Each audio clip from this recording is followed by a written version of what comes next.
रीवा जिले की जवा तहसील अंतर्गत ग्राम गुरगुदा के ग्रामीणों ने गांव की समस्याओं को लेकर प्रशासन से जन चौपाल आयोजित कराने की मांग की है। ग्रामीणों का कहना है कि हाल ही में आए आंधी तूफान से मकानों और संपत्तियों को भारी नुकसान हुआ है, वहीं बिजली व्यवस्था भी पूरी तरह प्रभावित है। ग्रामीणों ने बताया कि गांव में स्वच्छ पेयजल और हैंडपंप की पर्याप्त व्यवस्था नहीं है, जिससे लोग नदी का दूषित पानी पीने को मजबूर हैं। साथ ही कई पात्र हितग्राहियों को प्रधानमंत्री आवास योजना का लाभ भी नहीं मिला है। ग्रामीणों का आरोप है कि गांव में आज तक नियमित ग्राम सभा नहीं हुई है और अधिकारी भी निरीक्षण के लिए नहीं पहुंचते। ग्रामीणों ने कलेक्टर एवं जनपद पंचायत सीईओ की मौजूदगी में जन चौपाल आयोजित कर समस्याओं के समाधान की मांग की है।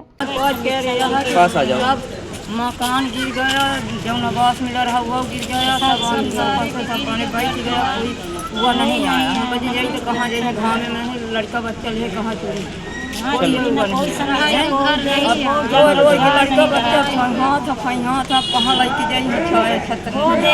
अभी 2 दिवस पहले जो आंधी आई थी उस तूफान से चलते लोगों का, क्योंकि पहले से आवास क्यों नहीं वहां बन पाया, क्योंकि रास्ता नहीं है। सड़क न होने के कारण 1-2 परिवार का आवास आया था, जो एक व्यक्ति की लागत 30 रुपये ईंटा पड़ता है। एक बार ये नदी में रखते हैं मटेरियल, फिर नाव के माध्यम से उस पार के माध्यम से सर में लाद के घर तक ले जाते हैं। जिस ईंटे की कीमत अगर पूर्ण रूप से जोड़ा जाए तो 30 रुपये पड़ती है। 4 वर्ष का इस महिला का मकान आवास बना हुआ था, 4 वर्ष में छत नहीं पड़ पाया। वर्तमान में आपके जनपद पंचायत में अगर हम आपकी दृष्टि से हो तो मैं नहीं जानता हूँ, मगर मेरी दृष्टि से गुरगुदा गांव जो राजस्व गांव है आपकी ग्राम पंचायत में ही है, वह गांव अंतिम गांव है अगर जनपद से माना जाए तो। अपन वहाँ से जोड़े सिरमौर से जो सामान मांगा के नीचे तक वो लगता है, वहाँ तक आज तक कोई पंचायती कार्य ऐसा हुआ नहीं।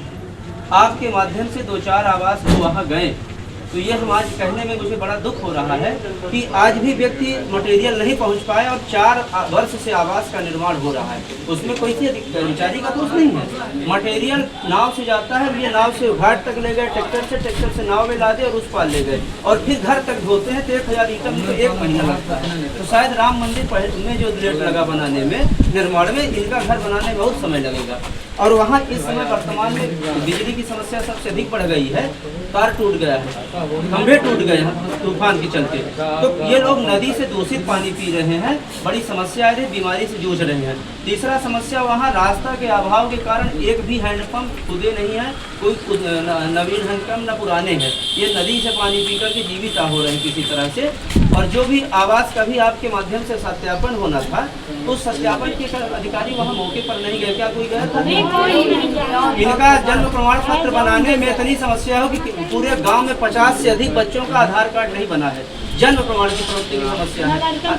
आज तक ग्राम सभा वहाँ नहीं हुई, जबकि वो राजस्व गांव है। ग्राम सभा का प्रावधान तो वहाँ है कि नहीं है, पर आज तक इतिहास में कोई ग्राम सभा वहाँ नहीं हुई। तो हम आपको आज ये पत्र के माध्यम से निवेदन करने आए हैं और आज आमंत्रण करने भी आए हैं कि आप मुझे डेट दीजिए कि उस गाँव में जन चौपाल के माध्यम से कब आपका आगमन हो रहा है, ताकि हम स्थानीय लोगों को सूचित कर दें।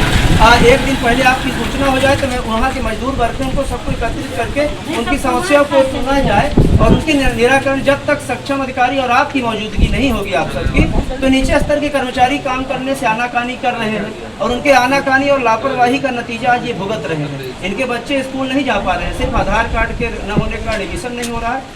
लगभग 30-40 ऐसे बच्चे हैं जो बिल्कुल मैंने अशिक्षित होते जा रहे हैं। 8 साल की उम्र हो गई, 10 साल की उम्र हो गई, एडमिशन नहीं हुआ। सही है कि नहीं हुआ? और इनका तूफान के चलते घर भी गिर गया है। आपका दिया हुआ आवास 4 वर्ष बाद इस महिला ने बनाकर तैयार किया, पर वो घर तूफान से गिर गया।